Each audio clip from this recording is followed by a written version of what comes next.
Her voice sliced through the air like a razor dipped in honey.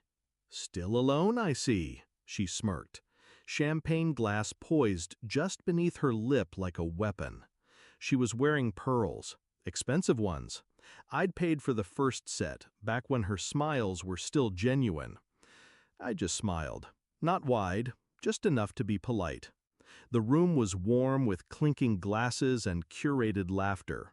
Some charity auction for people who never missed meals. I wasn't there to make noise, but I watched her eyes shift, just a flick, over my shoulder. Then stillness.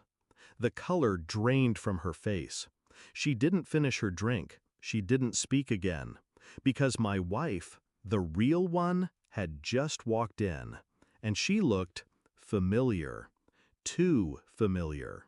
4 years ago, my ex-wife traded me in like an old car with too many miles.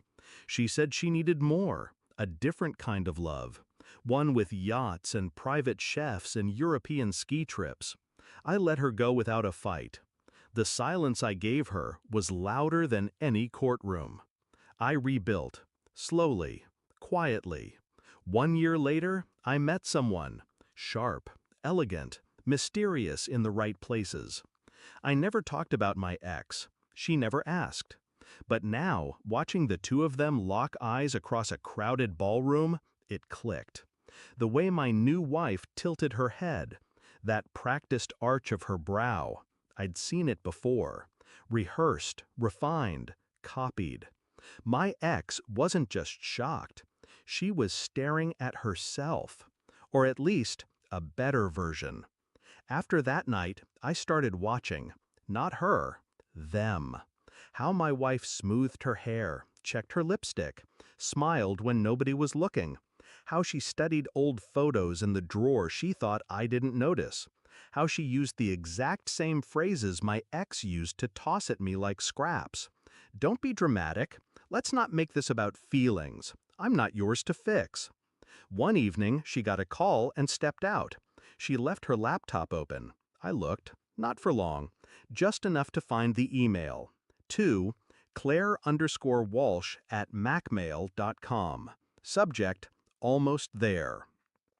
There were attachments, voice memos, videos, photos of me, zoomed in, cropped, tagged. I didn't confront her. I started reading. Turns out, my new wife wasn't my wife at all. She was her plan. 2 weeks later, I sat in my study and printed everything. Emails, memos, photos of them together, the coaching, the manipulation, the obsession. She'd met her on a podcast forum. My ex, coaching young women how to level up after failed marriages. My new wife was one of her projects. I read the notes like blueprints to a heist. How to mimic my preferences. How to mirror my values.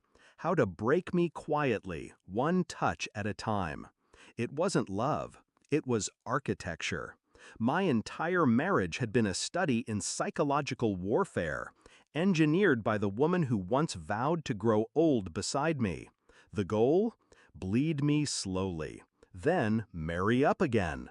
They wanted to hollow me out like a house and sell the bricks. I didn't react. I waited.